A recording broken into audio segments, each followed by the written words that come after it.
तेज प्रताप यादव यानी कि आरजेडी के प्रति भी पवन सिंह का रुख बहुत नरम नजर आ रहा है। देखिए तेज प्रताप यादव को बड़े भाई बोलते हैं और बोलते हैं कि उनसे हमारी हमेशा बात होती रहती है। क्या लगता है कि आरजेडी में कोई खिचड़ी पक रही है क्या पवन सिंह? एड़ी चोटी लगा देंगे उनके चुनाव प्रचार में। फिर आदरणीय तेजस्वी यादव जी की सरकार बनी और मात्र 17 महीने में जिस प्रकार से नौकरी दी गई, फैक्ट्रियों को यहाँ पे लाने का प्रयास किया गया। राजनीति में यानी कि पवन सिंह को भी बड़े भाई बोलते हैं, कभी कभी सपोर्ट भी करते हैं। राजनीतिक सलाह उनको क्या देना चाहेंगे? क्योंकि बिहार में जातिवाद प्रमुख चीज़ बन गया है। हर एक लोगों के पास अपना अपना मासूम वोट है, चाहे कोई दलित का नेता हो, कोई यादव का नेता हो, कोई पंचान का नेता हो, कोई कुर्मियान का नेता हो, बहुत तरह के यहाँ पर जातिवाद है। पवन सिंह बाईकास्ट राजपूत जाति से आते हैं। भाजपा को आप लोग बोलते हैं क्या RSS की पार्टी। पवन सिंह या फिर भाजपा या फिर वो जहाँ से सीट से लड़ेंगे चुनाव, यादवों का, शोषित वंचित दलितों का कैसे वोट बैंक को पवन सिंह अपने खाते में डाल पाएंगे?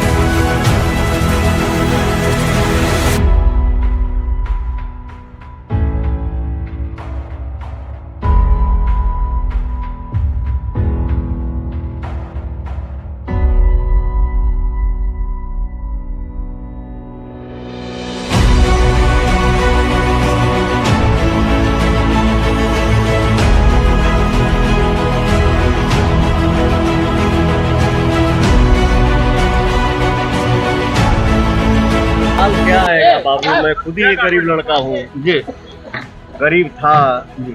आज मैं जो भी हूँ आप लोगों ने बनाया है, तो मेरा फर्ज बनता है कि थोड़ा नेक काम कर लूं। भैया गरीबों के लिए अगर आप सांसद बन जाएंगे तो ऐसे ही काम करते रहेंगे, क्योंकि आज आप बेटियों को शादी आपने कराया है। वो मैं जो कुछ भी करता हूँ आप लोगों की कृपा से करता हूँ, अपने ऑडियंस के आशीर्वाद से करता हूँ। चलिए बहुत बढ़िया भैया, जय हिंद। जिस प्रकार से उन्होंने मन बनाया है 2024 लड़ने का, तो बस इस मनोबल को बस कमजोर ना करें। लेकिन अगर निर्दलीय वो आ गए तो जो लोग मन में पुलाव पका रहे हैं, जो भी लोग तुर्रम खां बन करके मन में पुलाव पका रहे होंगे, हम इनका इंटरव्यू जो देख रहे थे, हम इंटरव्यू देख रहे थे, उसमें ये बोल रहे थे, एक पत्रकार, जो पत्रकार कम ही कहेंगे, दलाल कहेंगे उसको, वो लड़का पूछता है कि आप कैसा नेता बनना चाहते हैं, तो पवन जी का कहना होता है कि हम जब गुजरे तो जो मेरी गाड़ी को देख करके हर महिला बोले कि मेरा बेटा पवन सिंह जैसा बने। नहीं, ये पॉलिटिकल लैंग्वेज नहीं, हाँ पॉलिटिकल लैंग्वेज नहीं, ये हो सकता है उनके दिल की बात। हाँ दिल की बात, हम इसीलिए तो कर रहे हैं कि वो भावुक इंसान है, वो भोले इंसान है। तो यहाँ पे जो है राजनीति में जैसे न्यूज में कोई फंसाने का भी प्रयास करता है, बहुत बार। जैसे उस इंटरव्यू से हमने देखा कि वो जो लड़का जो इंटरव्यू जो ले रहा था, कौन सा लड़का है, एक सन ऑफ बीजेपी है। अच्छा। विद्यार्थियों को पीटा गया, जेल में डाला गया, उस पे उसने आवाज़ क्यों नहीं उठाई? वो तो आवाज़ नहीं उठाएगा। और जब हम देख रहे थे इंटरव्यू, जब पवन जी इंटरव्यू दे रहे थे, तो उसमें हमें ऐसा लगता है कि ये सलाह कौन दिया, पवन जी को कौन सलाह दिया कि आप उसके साथ बैठ करके इंटरव्यू कीजिए। मैं बताऊं, उससे कम से कम पवन जी का कुछ नहीं तो 5% वोट खराब हुआ होगा। मनीष कश्यप से? बिल्कुल, पवन जी का 5% वोट खराब हुआ होगा।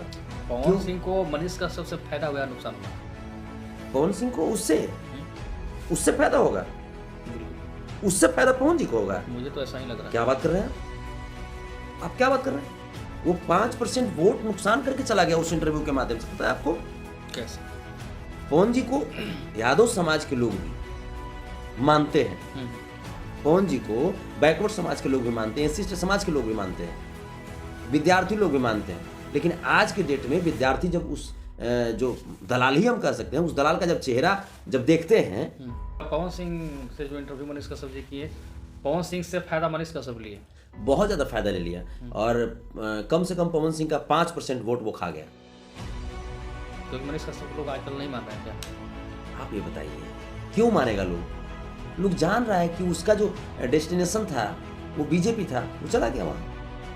वो जो लड़का है जो पवन जी का इंटरव्यू ले रहा था, वो तो खुद भी बोल रहा था चुनाव लड़ने के लिए, तो जाहिर सी बात है कि वो अपना टिकट पक्का करेगा ना, कि पवन जी का टिकट पक्का कराएगा वो। पवन सिंह के लिए तो बहुत सारे यूट्यूबर, भोजपुरी इंडस्ट्री से लेकर बहुत सारे लोग उनके लिए मेहनत करते हैं, उन लोगों को बेचारे कोई इंटरव्यू नहीं मिल पाता। यही बात है ना, सरकार कभी मनीष कश्यप गिरा रहे हैं, कभी आप गिराने की बात कर रहे हैं, और बिहार में कहीं ना कहीं लोकतंत्र को बहुत बड़ा नुकसान हो रहा है। लोकतंत्र का खतरा है, लोकतंत्र के खतरे में आम जनमानस को क्या फायदा हो रहा है और सरकार गिराने से उठाने से क्या फायदे क्या नुकसान हो रहे हैं? वो कौन सी सरकार को गिराया? जो सरकार लगातार नौकरी दे रही थी, जो सरकार बिहार में फैक्ट्री लगाने की बात कर रही थी, जो सरकार मात्र 17 महीने में शिक्षा विभाग में 2.5 लाख नियुक्ति पत्र बांट दिया। तेजस्वी यादव पर यानी कि आजकल ईडी का छापा, न जाने कौन कौन सी चीज़ ईडी सीबीआई के रडार को हमेशा वो चढ़े रह रहे हैं। आजकल भी ईडी के घेरे में ही लगातार है। जो सरकार मात्र 17 महीने में 4 लाख नियोजित शिक्षकों को राज्यकर्मी का दर्जा दिया। फिर आप लोग राहुल गांधी को कैसे ताज बनाएंगे? क्योंकि लालू प्रसाद यादव जी ने कुछ दिन पहले कहा था कि राहुल गांधी को दूल्हा बनाना है।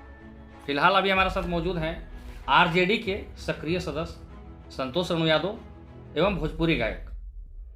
हर एक चीज़ में इनका नाम सुर्खियों पर रहता है, जोरों पर रहता है, विवादों में भी नाम जोरों पर रहता है, अच्छाइयों में भी नाम इनका जोरों पर रहता है। बहुत सारे मुद्दे हैं, चुनावी चर्चा है, भोजपुरी इंडस्ट्री से आते हैं तो भोजपुरी इंडस्ट्री से भी बहुत सारे सवाल इससे करना है। और कहीं ना कहीं पावर स्टार पवन सिंह चुनाव लड़ने के मूड में है। पवन सिंह को अच्छा भी बोलते नजर आते हैं, बुरा भी बोलते नजर आते हैं संतोष रेणु यादव जी।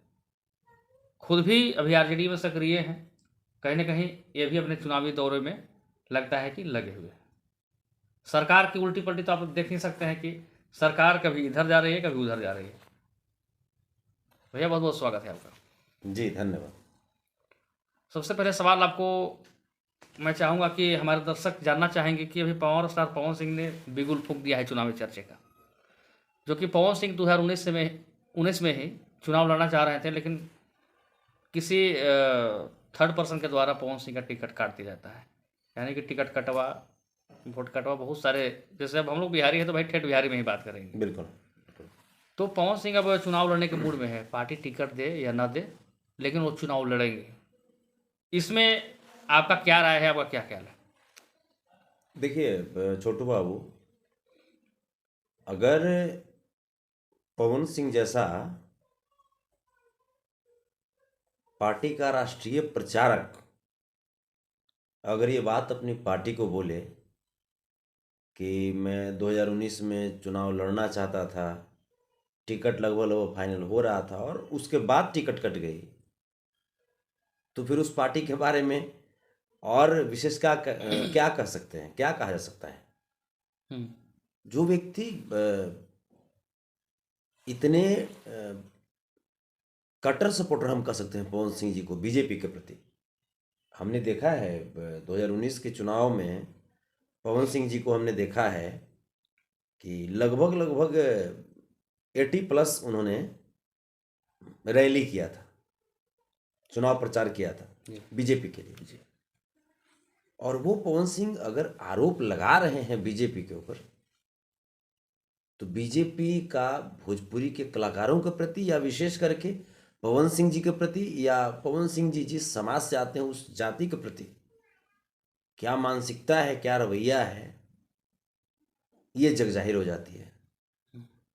क्योंकि उतना समर्पित कलाकार जो कि रियल में पवन सिंह के पास अगर हम बात करें तो 10 मिनट भी समय निकालना बहुत मुश्किल है। जितने अभी वो व्यस्त हैं, और आज वो व्यस्त नहीं है, पिछले 20 वर्षों से जितना पवन सिंह व्यस्त हैं, तो 10 मिनट भी अगर समय निकाल करके किसी पार्टी का अगर प्रचार करते हैं और उसके बाद अगर ये बात सामने आती है कि वो चुनाव लड़ना चाहते थे और पार्टी में टिकट काट दिया गया, तो ये किसी भी पार्टी के लिए ये बहुत ही आश्चर्य करने वाली बातें हैं पार्टी के आला कमान की तरफ से या पार्टी के आला कमान के प्रति। भैया एक सवाल है कि पवन सिंह का इंटरव्यू लगभग हम लोग देखते भी हैं, आप भी देखते हैं, और कहीं ना कहीं हम लोग भोजपुरी इंडस्ट्री से ही ज़्यादा ताल्लुकात रखते हैं। पवन सिंह को मैं ऐसा नहीं कह सकता हूँ कि लगता है कि पवन सिंह कुछ मालूम ही नहीं होता है। ऐसा लगता है कि पवन सिंह बिल्कुल भोले भंडारी हैं। उन्होंने एक बात को कहा कि टिकट मिले या ना मिले मैं प्रणाम करना चाहता हूँ, प्रणाम कर लिया। यानी कि पवन सिंह से ज़्यादा बड़े बड़े भाई भाजपा हो, आरजेडी है, जेडीयू हो, चाहे जो भी हो, राजनीति में एक से एक राजनीतिक पंडा बैठे हुए रहते हैं। दलाल भी रहते हैं, चमचा भी रहते हैं। हर एक लोगों के पास चमचा दलाल हैं, चाहे नेता है, चाहे अभिनेता है। क्या लगता है कि पवन सिंह के टिकट काटने के पीछे किनका हाथ हो सकता है?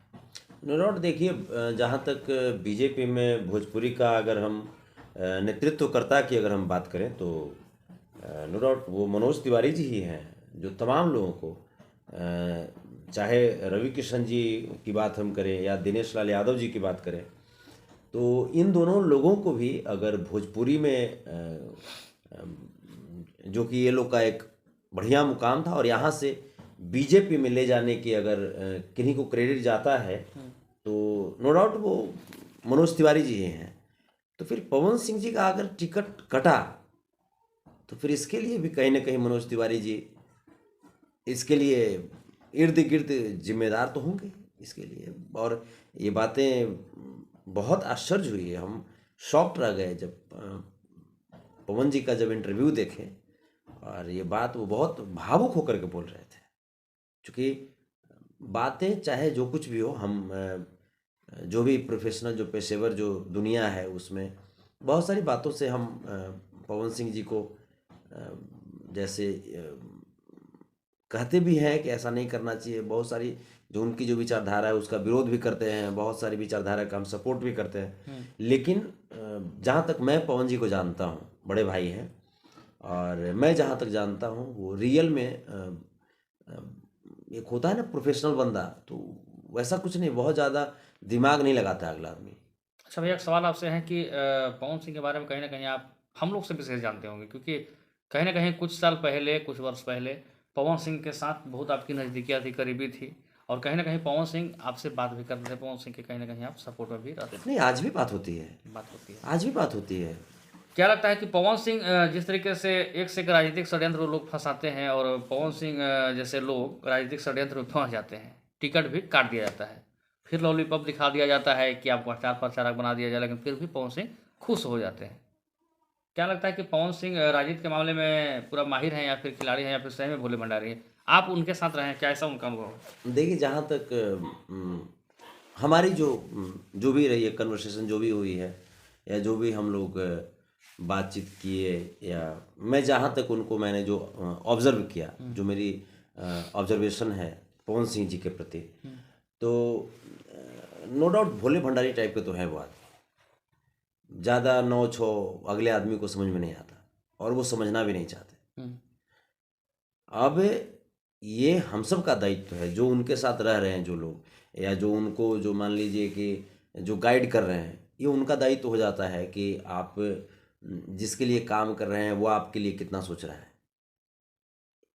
जो आसपास में जो लोग हैं ये उनका दायित्व हो जाता है, क्योंकि पवन सिंह नो डाउट दिल के तो बहुत भोले आदमी हैं, बहुत भोले आदमी हैं, और जो आसपास के जो लोग हैं हमें लगता है कि वो इनसे कुछ ज़्यादा ही भोले भाले हो जा रहे हैं, है ना। तो ये चीज़ें ये उचित नहीं है। हम बहुत शॉक्ड हैं, हम जिस दिन उनका इंटरव्यू हम सुने 2019 का जो मामला उन्होंने जो बताया, कहते कहते भावुक हो गए। पवन सिंह जैसा व्यक्ति अगर बीजेपी के लिए इतना कुछ करे और उसके बाद अगर टिकट नहीं मिले, तो ये रियल में भावुकता वाली बातें हैं। और ये किसी भी इतना बड़ा सुपरस्टार के साथ साथ किसी भी कार्यकर्ता के लिए छल करना, ये बहुत बड़ी छल है बीजेपी के द्वारा। और ये एक सवाल है कि पवन सिंह का माँ का सपना है कि मेरा बेटा गायक बना, हीरो बना, अभिनेता बना, अब सांसद के रूप में देखना चाहती है उनकी माँ।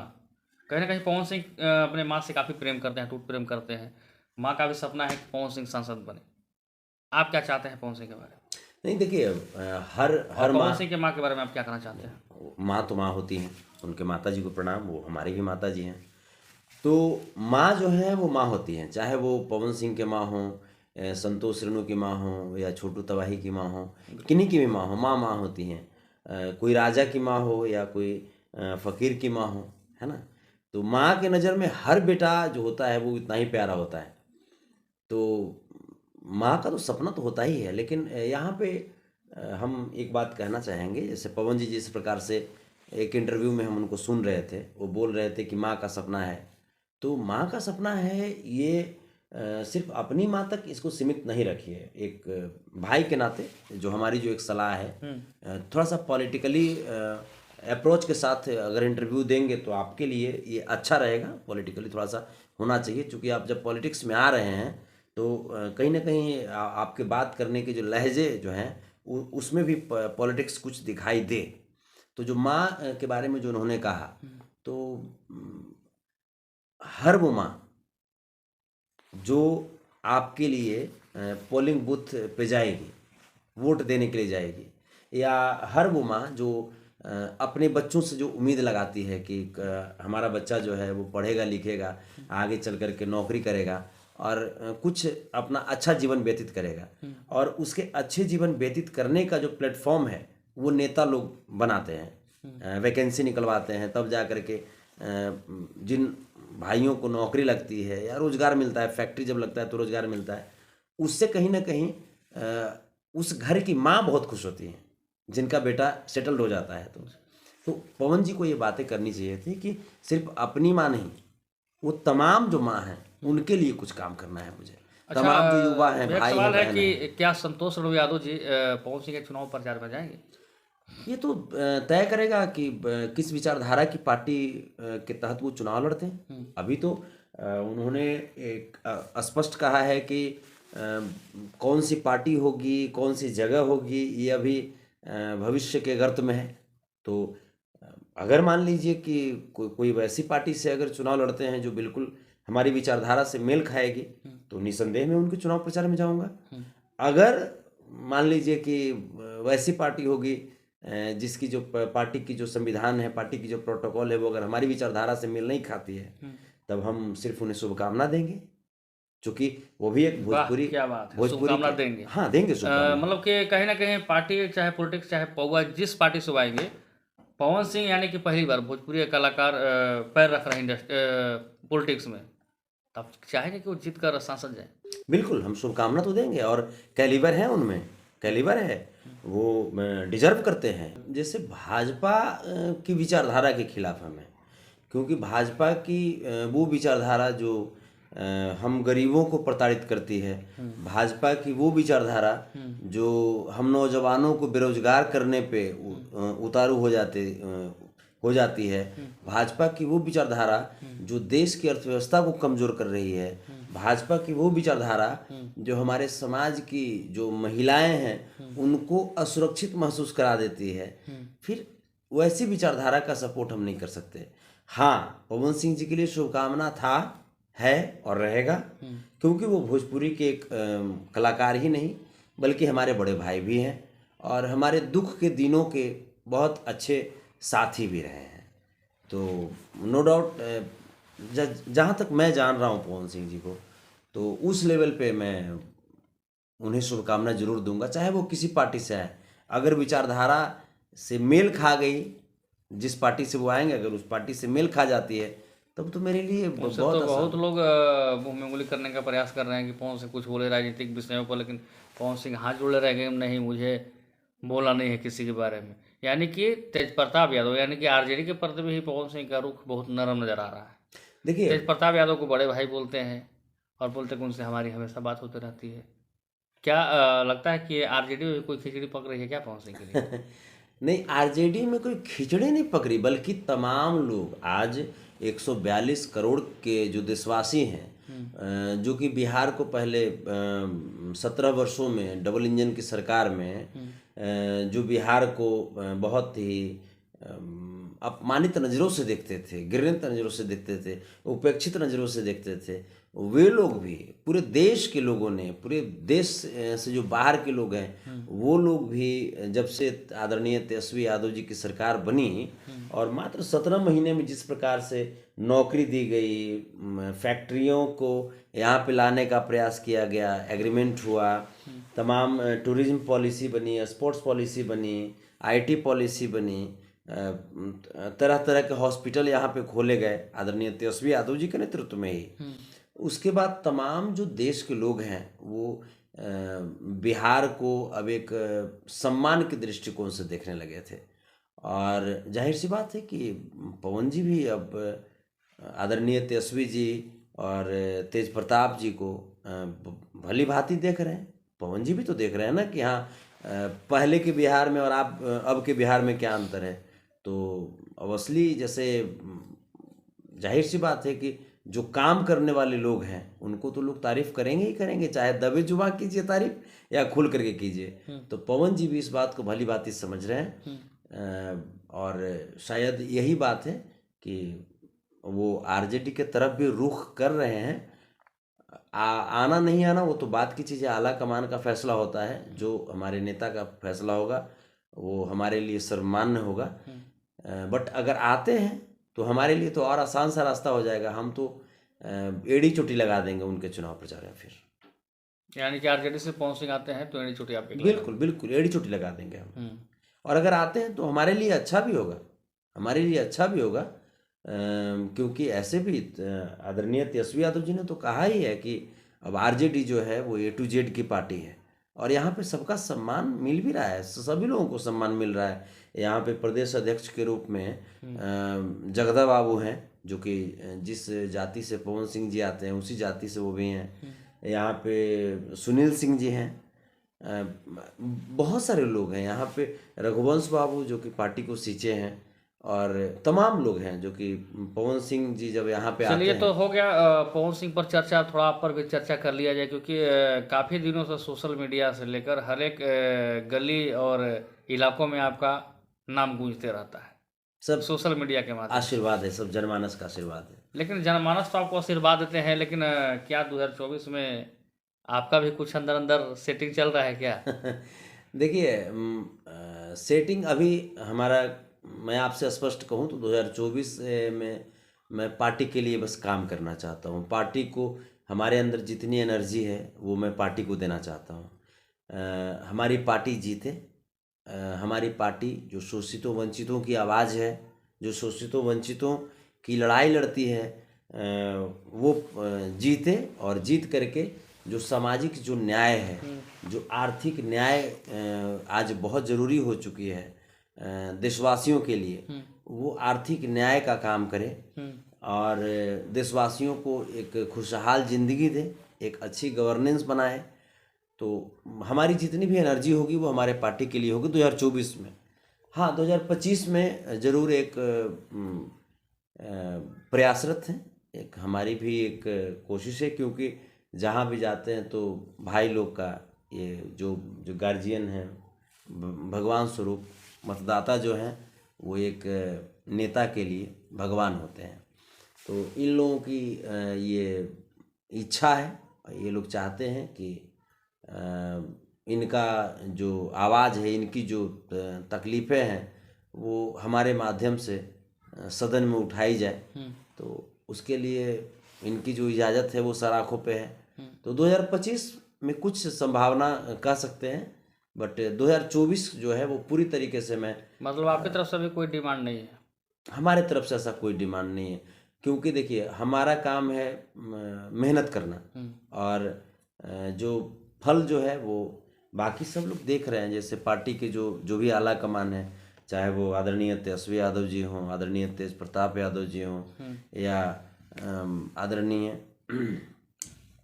लालू प्रसाद यादव जी हों, और पार्टी के जितने भी तमाम जो नेता हैं वो सब लोग देख रहे हैं कि हाँ, मैं क्या काम कर रहा हूँ, क्या नहीं काम कर रहा हूँ।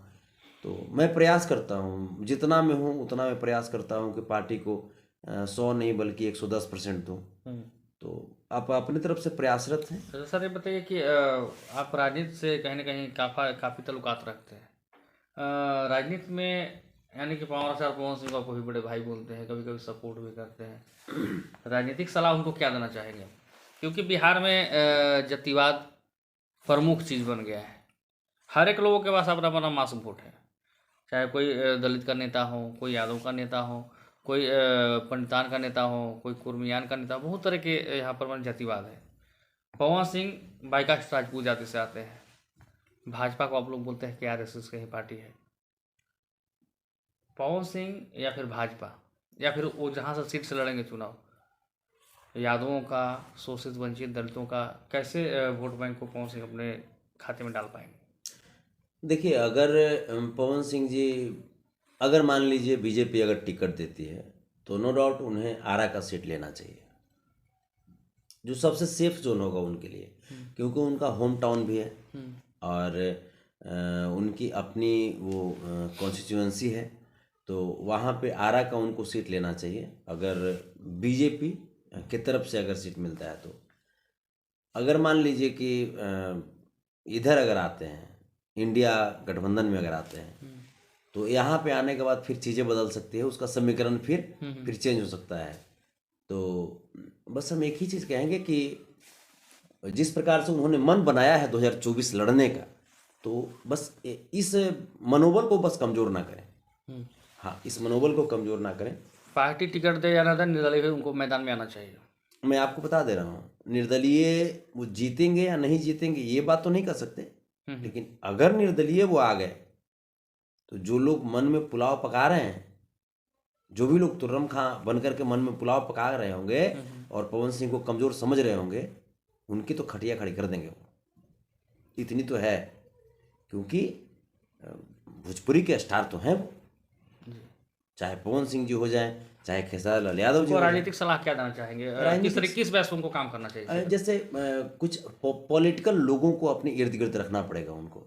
जैसे हमें कैसे पत्रकारों को कैसे मान लीजिए डील करना है, हम जब एड्रेस करते हैं मीडिया के माध्यम से, जब हम अपने पब्लिक को एड्रेस करते हैं तो हमें किन किन बातों पे ध्यान देना पड़ता है, या मान लीजिए कि आपका एजेंडा क्या होगा। जैसे हम इनका इंटरव्यू जो देख रहे थे, एक हम इंटरव्यू देख रहे थे, उसमें ये बोल रहे थे, एक पत्रकार, जो पत्रकार कम ही कहेंगे, दलाल कहेंगे उसको, वो लड़का पूछता है कि आप कैसा नेता बनना चाहते हैं, तो पवन जी का कहना होता है कि हम जब गुजरे तो जो मेरी गाड़ी को देख करके हर महिला बोले कि मेरा बेटा पवन सिंह जैसा बने। नहीं, ये पॉलिटिकल लैंग्वेज नहीं। हाँ, पॉलिटिकल लैंग्वेज नहीं होगा। आइए, हो सकता है उनके दिल की बात हो। हाँ, दिल की बात। हम इसीलिए तो कर रहे हैं कि वो भावुक इंसान है, वो भोले इंसान है। तो यहाँ पे जो उन्हें है राजनीति पर जैसे न्यूज में कोई फंसाने का भी प्रयास करता है, बात बहुत बार, जैसे उस इंटरव्यू से हमने देखा कि वो जो लड़का जो इंटरव्यू जो ले रहा था, कौन सा लड़का है, एक सन ऑफ बीजेपी है। अच्छा, ठीक सन ऑफ, मनीष कश्यप जी के बारे में बात। हाँ, जो भी वो नौजवानों के लिए आवाज़ नहीं उठाएगा। अभी एएलपी में असिस्टेंट लोको पायलट का 5600 के आसपास कुछ बहाली आया 2018 में, रेलवे प्रोस्टेट। हाँ, 2018 में बहाली आई थी। उसके बाद समझिए कि 6 साल के बाद बहाली आई है ना। उससे तमाम जो आप बताइए कि मात्र 5600 बहाली से कितना बेरोजगारी दूर होगा, बताइए। बिल्कुल नहीं।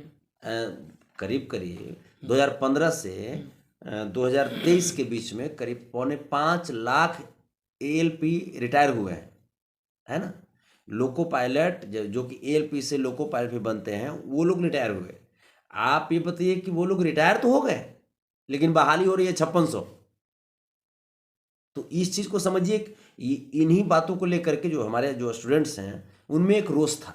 वो लोग अपनी मांग को लेकर के आंदोलन करना चाहते थे, लेकिन अभी चूंकि यहाँ पे जो नीतीश बाबू जी की जो सरकार है, बीजेपी के साथ जो बनी हुई सरकार है, तो ये पलटू राम जी की सरकार उन छात्रों के आंदोलन को रोकने के लिए, उनकी आवाज़ को पैरों से दबोचने के लिए, कुचलने के लिए धारा 144 लगा देती है पटना में। बताइए, मतलब वो छात्र अपनी आवाज़ भी नहीं उठा सकते, उनके साथ अन्याय हो रहा है और वो अपनी भावना भी व्यक्त नहीं कर सकते। उसमें तो मैंने भी आवाज़ उठाया था। मनीष कश्यप कहीं ना कहीं सन ऑफ बिहार कहे जाते थे और मजदूरों की आंखों में वो आंसू नहीं देखना चाहते थे। मैंने तो बताइए ना, तो फिर छात्र क्या रो रहे थे, तो उनको दिखाई नहीं पड़ा। बोला कि मैं भी मजदूर का बेटा हूँ। मनीष कश्यप आजकल सन ऑफ बिहार नहीं, सन ऑफ बीजेपी ज़्यादा ही नजर आ रहे। बिल्कुल। अब जैसे आप ये बताइए, जिस प्रकार से मखनिया कुआं का जो इलाका है, जो खास करके जो पढ़ने लिखने वाले जो मेरे भाई हैं, चाहे वो जनरल कंपटीशन की तैयारी करें या तमाम तरह की जैसे जो वो तैयारियां करते हैं, उधर ही विपिन सर, मैथ मस्ती वाले जो विपिन सर हैं, उनका भी उधर ही है। आपके एसके झा सर का उधर ही है, खान सर का उधर ही है कोचिंग, और एक बहुत बड़ा जत्था जो है विद्यार्थियों का वो उस एरिया में रहता है। जैसे ही वो लोग अपनी मांग को लेकर के प्रोटेस्ट करना चाहे, इधर से धारा 144 लगा करके बीजेपी की सरकार और विद्यार्थियों की जो मांग है उसको कुचल दिया। उनकी जो आंदोलन है उसको कुचल दिया। यहाँ तक कि सैकड़ों विद्यार्थियों पे बिना बेवजह एफआईआर की गई, विद्यार्थियों को पीटा गया, जेल में डाला गया। उस पे उसने आवाज़ क्यों नहीं उठाई? वो तो आवाज़ नहीं उठाएगा। और जब हम देख रहे थे इंटरव्यू, जब पवन जी इंटरव्यू दे रहे थे, तो उसमें हमें ऐसा लगता है कि ये सलाह कौन दिया, पवन जी को कौन सलाह दिया कि आप उसके साथ बैठ करके इंटरव्यू कीजिए? मैं बताऊं, उससे कम से कम पवन जी का कुछ नहीं तो 5% वोट खराब हुआ होगा। मनीष कश्यप से? बिल्कुल, पवन जी का 5% वोट खराब हुआ होगा। पवन सिंह को मनीष कश्यप से फायदा हुआ, नुकसान हुआ? पवन सिंह को उससे फायदा होगा। बिल्कुल, उससे फायदा पवन जी को होगा। मुझे तो ऐसा ही लग रहा है। क्या बात कर रहे हैं आप क्या बात कर रहे हैं? वो 5% वोट नुकसान करके चला गया उस इंटरव्यू के माध्यम से। पता है आपको कैसे? पवन जी को यादव समाज के लोग भी मानते हैं, पवन जी को बैकवर्ड समाज के लोग भी मानते हैं, एससी समाज के लोग भी मानते हैं, विद्यार्थी लोग भी मानते हैं। लेकिन आज के डेट में विद्यार्थी जब उस जो दलाल ही हम कह सकते हैं, उस दलाल का जब चेहरा जब देखते हैं तो लोगों को नफरत होती है। वो व्यक्ति तो पवन सिंह के साथ इंटरव्यू करके अपना चेहरा चमका लिया। कल तक वही पवन सिंह को गाली देता था, आप याद कीजिए। बिल्कुल बिल्कुल, अगर मैं गलत हूं तो बोलिए। पुदीना कह के चिढ़ाते हैं। हाँ, वही गाली देता था ना कल तक। आज वो पवन जी का इंटरव्यू कर रहा है, और किस पे कर रहा है? अपने चैनल पे कर रहा है। पवन जी एक इंटरनेशनल ब्रांड है। आपको जैसे चाहे पवन जी हो जाए या खेसारी जी हो जाए, ये लोग इंटरनेशनल ब्रांड है। सही बात। तो मैं आपको बता रहा हूं दावे के साथ कि उस इंटरव्यू से हम देखे, बहुत आश्चर्य हुआ कि अरे यार ये कहाँ आ गए, कौन गाइड कौन किया? आपको इंटरव्यू ही देना था। आप और भी चैनल थे ना, बड़े बड़े चैनल थे। आप पवन जी जैसे अगर व्यक्ति को इंटरव्यू देना हो तो जिस दिन ये बोल देंगे उस दिन चैनलों की लाइन लग जाएगी। सही बात। और वो आदमी यहाँ पे इंटरव्यू मतलब पवन सिंह से जो इंटरव्यू मनीष कश्यप जी किए, पवन सिंह से फायदा मनीष कश्यप लिए, बहुत ज्यादा फायदा ले लिया। और कम से कम पवन सिंह का 5% वोट वो खा गया। क्योंकि मनीष कश्यप को लोग आजकल नहीं मान रहे हैं क्या? आप ये बताइए क्यों मानेगा लोग जान रहा है कि उसका जो डेस्टिनेशन था वो बीजेपी था, वो चला गया वहां। वो खुद के लिए काम कर रहा था, लोगों के लिए कहाँ काम कर रहा था वो? बताइए ना। अयांश का मुद्दा क्या हुआ? वो क्या, कौन सा शर्मा है जो ठेले वाले थे, रिक्शा वाले? तो मनीष कश्यप के कहा हुआ तो बिल्कुल बात तो सही हो गया कि बिहार में मैं आपको सरकार गिरा दूंगी, 180 दिन में सरकार मैं गिरा दूंगा। सरकार उन्होंने गिरा भी दिया, और आप भी बोलते हैं कि फिर मैं फिर से गिरा दूंगा। यानी कि सरकार कभी मनीष कश्यप गिरा रहे हैं, कभी आप गिराने की बात कर रहे हैं। और बिहार में कहीं ना कहीं लोकतंत्र को बहुत बड़ा नुकसान हो रहा है। लोकतंत्र का खतरा है, लोकतंत्र खतरे में है। आम जनमानस को क्या फायदा हो रहा है, और सरकार गिराने से उठाने से क्या फायदे क्या नुकसान हो रहे हैं?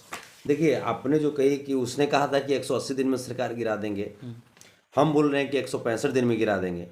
ठीक है, यहाँ दोनों जो बातें हैं वो सरकार गिराने की हो रही है। लेकिन दोनों की विचारधारा क्या है, मानसिकता क्या है? वो कौन सी सरकार को गिराया? जो सरकार लगातार नौकरी दे रही थी, जो सरकार बिहार में फैक्ट्री लगाने की बात कर रही थी, जो सरकार मात्र 17 महीने में शिक्षा विभाग में 2.5 लाख नियुक्ति पत्र बांट दिया, जो सरकार मात्र 17 महीने में 4 लाख नियोजित शिक्षकों को राज्यकर्मी का दर्जा दिया, जो सरकार ये कानून बनाती है कि खेल विभाग के तहत आप मेडल लाओ, नौकरी पाओ, जो सरकार जिस दिन राम मंदिर का उद्घाटन हुआ उस दिन राम जानकी हॉस्पिटल का समस्तीपुर में उद्घाटन करती है, जो सरकार IGIMS जैसे बड़े हॉस्पिटल को जो कि अर्ध सरकारी था उसको पूर्ण सरकारी किया, जो सरकार बिहार के लोग पलायन करके अपने घर परिवार को छोड़ करके बाहर कमाने नहीं चले जाएं इसके लिए 512 फैक्ट्री का एग्रीमेंट कराया, जो सरकार टूरिज्म का बढ़ावा देते हुए अमेरिका की इंटरनेशनल कंपनी हयात होटल को यहाँ बोधगया में लाने का अनुबंध किया। आप बताइए, वो जो कह रहा था 180 दिन में गिराने की बात, वो ऐसी सरकार को जो 14.25 करोड़ बिहारवासियों को तो लाभान्वित किया ही किया, 142 से करोड़ आप- देशवासियों को लाभान्वित इस किया बात से और आप रोजगार स्पष्ट- दिया। इस बात से आप स्पष्ट तो हुए ना कि मनीष कश्यप की बातों में दम था, दावा था, सरकार उन्होंने गिरा दिया। तो वो गिरे हुए प्रवृत्ति का लोग था। जो सरकार बिहार के जरिए पूरे देश को लाभान्वित कर रही थी, उस सरकार को गिराने की बात वो किया। मतलब वो बिहार का दुश्मन है, वो देश का दुश्मन है, वो समाज का संकट है। और हम किस सरकार को गिराने की बात कर रहे हैं?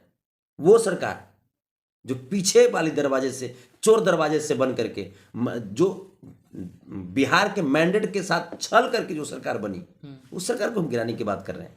ये पलटू राम, जो कि आपने कहा कि ये लोकतंत्र के लिए कितना सही और कितना गलत है, ये लोकतंत्र के लिए बिल्कुल गलत है, बिल्कुल गलत है।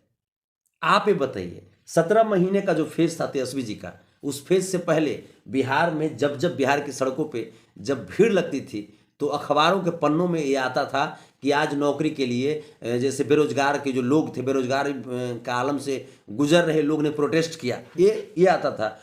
उन लोगों पे आंसू गैस के गोले छोड़े जाते थे, वाटर कैनन का जैसे यूज किया जाता था, लाठियां बरसाई जाती थी उन लोगों पे है।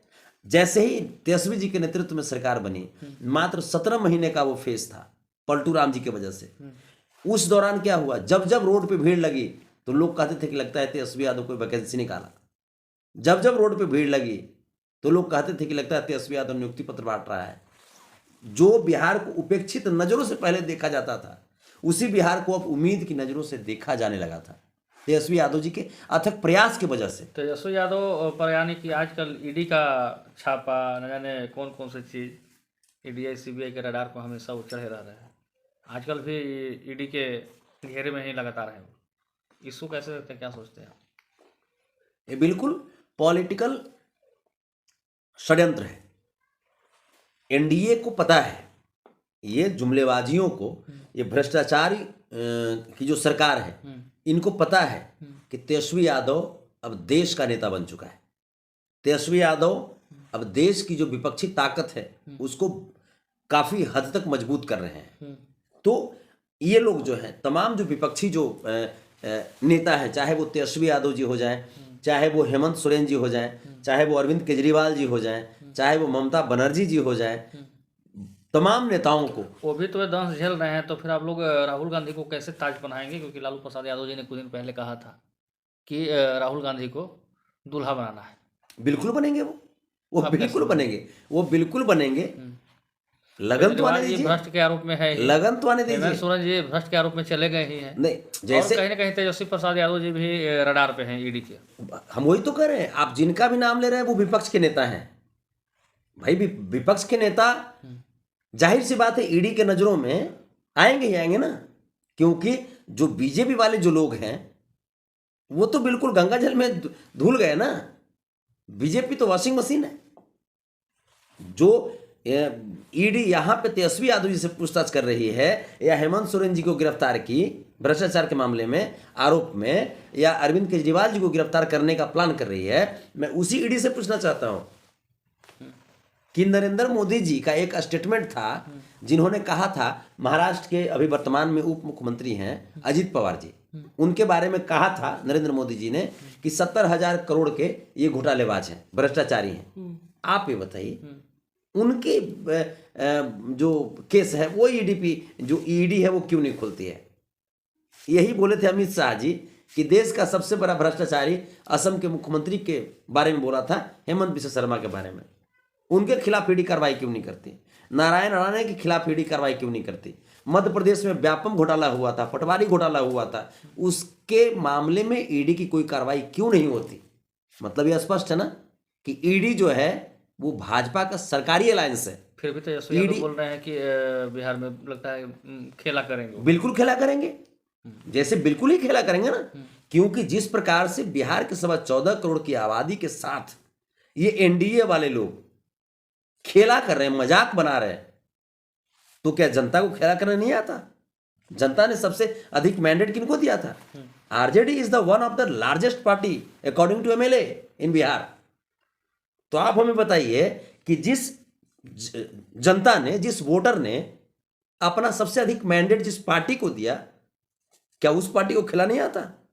और रही बात, ये लोग तो खैर जो भी हैं सब कुछ सामने है, तेजस्वी यादव तो रियल में खिलाड़ी हैं, उन्होंने रणजी खेला, IPL खेला, वो तो रियल में खिलाड़ी हैं। तो खिलाड़ी तो खेला तो करेंगे ही ना, तो खेला तो होगा ही। इसी डर से तो आप देखें कि 5 फरवरी को सत्र स्टार्ट होना था, 5 से 10 चला गया, 10 से 12 तारीख चला गया, 12 से 14 होने वाला है। अभी तक मंत्रालय का बंटवारा तक नहीं हुआ है NDA में। आदरणीय जीतन राम मांझी जी भी स्पष्ट कर रहे हैं कि एक रोटी से पेट नहीं भरेगा, और आदरणीय जीतन राम मांझी जी को भी वहां पे घुटन महसूस हो रही है, वहां पे ये लोग उपेक्षित नजरों से देख रहे हैं। तो आखिर यार आपके पास आ क्यों नहीं रहे जीतन राम मांझी जी? आएंगे, आएंगे, वो हमारे व्यक्ति हैं, हमारे गार्जियन है, वो आएंगे ही आएंगे, क्यों नहीं आएंगे? मतलब खेला होगा निश्चित। जब आदरणीय तेजस्वी यादव जी ने जब कहा है तो चलिए, चुनावी चर्चा हमने काफ़ी ढेर सारा किया संतोष कुमार यादव जी से, और बिहार में कुछ भी हो सकता है कि भाई सरकार जब पलटी मार सकती है तो फिर उल्टी भी हो सकती है, इस तरीके की बात है।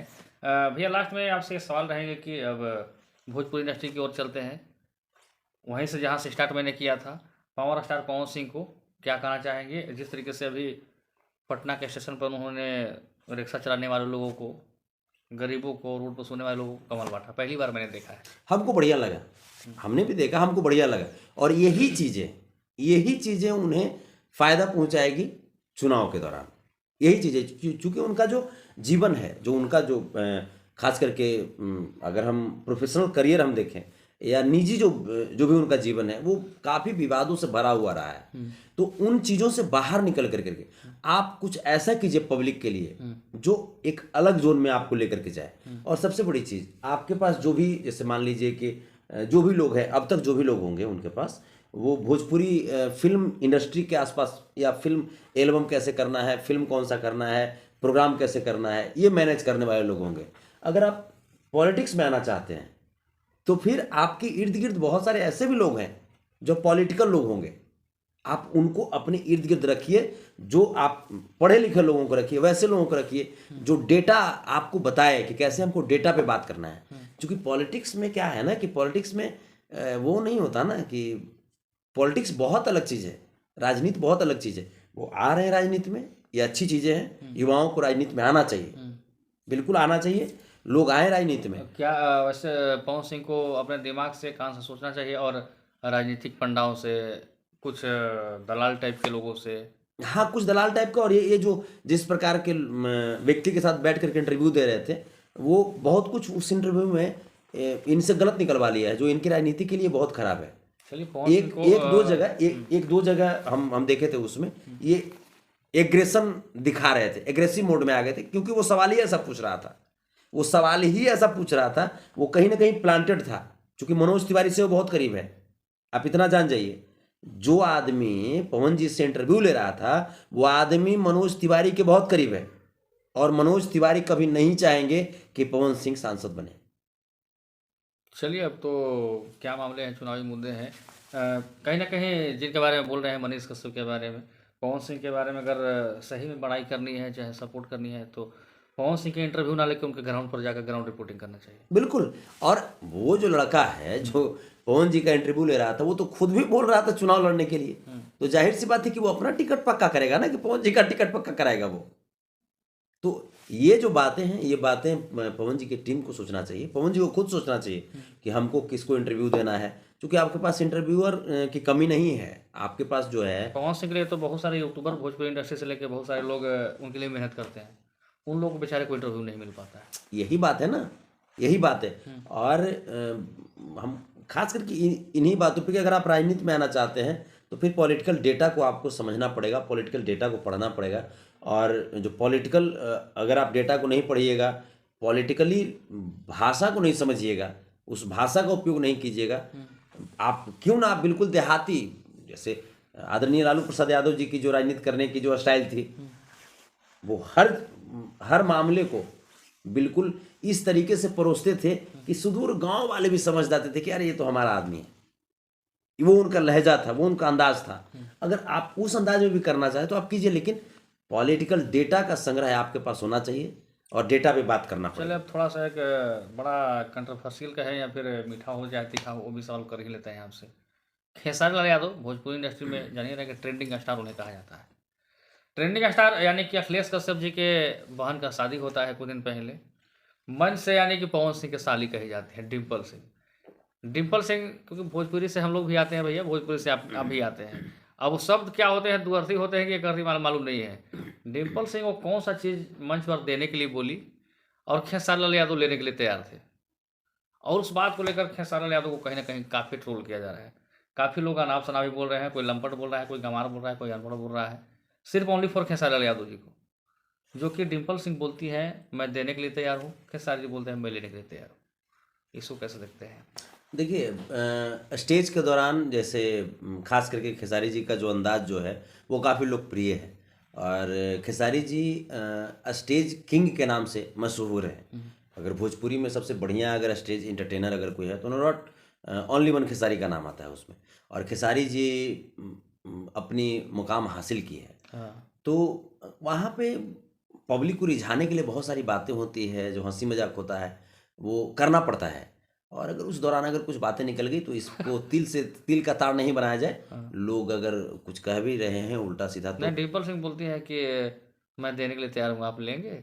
हाँ, तो वहाँ पे आपस की बातें हैं। हाँ, ये आपस आप की क्या सोचते हैं डिम्पल सिंह के बारे में? देखिए हम क्योंकि आप भी बहुत कुछ बोलते रहते हैं। देखिए जब मामले कंट्रोवर्शियल है तो थोड़ा अपने अंदाज में आप क्लियर करें, क्योंकि देखिए छुपाते हुए नहीं बोले आप। खेसारी लाल यादव जी एक बहुत बड़े स्टार हैं, बहुत बड़े स्टार हैं, और तमाम जो चाहे कोई भी लोग हों जो उनके साथ परफॉर्म करते हैं, वो सब लोग चाहते हैं कि खेसारी जी के साथ उनकी केमिस्ट्री बैठ जाए, और जब केमिस्ट्री जब बैठ जाएगी तो नो डाउट उनका भी नाम होगा, क्योंकि जैसे खेसारी जी का जो ऑरा है उसका फ़ायदा तो सामने वाले को भी तो मिलता ही है ना, तो इसीलिए वो कुछ बातें हो जाती हैं, और नहीं तो खेसारी जी बहुत अच्छे इंसान हैं। बहुत सारे लोग बोल रहे हैं कि डिम्पल सिंह और खेसारी लाल यादव मिलकर भोजपुरी इंडस्ट्री को काफ़ी गंदा किया है, बेशर्मी की सारे हदें खेसारी लाल यादव पार कर गए हैं। देखिए क्योंकि डिम्पल सिंह को कहीं ना कहीं लोग बचाते हुए नजर आ रहे हैं और खेसारी लाल यादव को लताड़ते नजर आ रहे हैं। देखिए लोग क्या कह रहे हैं मैटर ही नहीं है।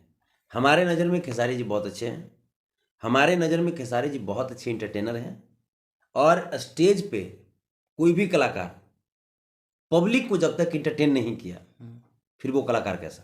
अच्छा भैया, डिम्पल सिंह को साली ही क्यों कहा जाता है? पूरा भोजपुरी की रुजुआत है साली कहते हैं। ये बातें जो है, ये बातें जिन्होंने कहा आपको उनसे पूछनी चाहिए। आप भी तो कभी बोलते हैं। अब हाँ बोलते थे, लेकिन वो रात गई बात गई, तो जो लोग बोलते थे ये उनसे अगर ये सवाल होगा तो थोड़ा सा ज़्यादा अच्छा रहेगा। तो चलिए, आप इस इंटरव्यू के बारे में क्या सोचते हैं? क्योंकि फुल इंटरव्यू मैंने किया, चुनावी चर्चा भी किया, और संतोष राम यादव जी के बारे में क्या सोचते हैं, उनके कहे हुए बातों पर आप कितना सहमत है, कितना संतुष्ट हैं?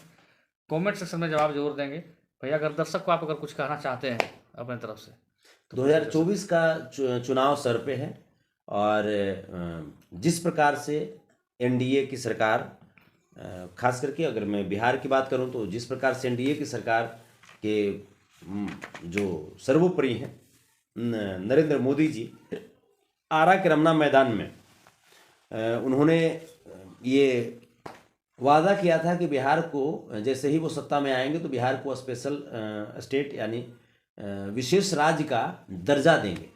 तो और इस दर्जा के तहत, विशेष राज्य के दर्जा के तहत वो बिहार को 1.25 लाख करोड़ का विशेष पैकेज देंगे, जो आज तक नहीं मिला। तो इन बातों को जरूर सोचिएगा। उन्होंने कहा था कि 2 करोड़ सरकारी नौकरी हर एक साल देंगे, जो कि आज तक नहीं मिला। 5600 मिलता है चुनाव के दौरान 2024 में। उन्होंने कहा था कि हर एक अकाउंट में 15 लाख रुपए देंगे, वो भी नहीं मिला। वो अक्सर बोलते रहते हैं भीड़ में कि हम 5 किलो राशन मुफ्त देते हैं। वो साहब ये नहीं कभी बताते कि 350 का गैस 1350 कर दिए हैं। मतलब 5 किलो राशन का अगर हम कीमत जोड़ें तो 100 रुपया होता है।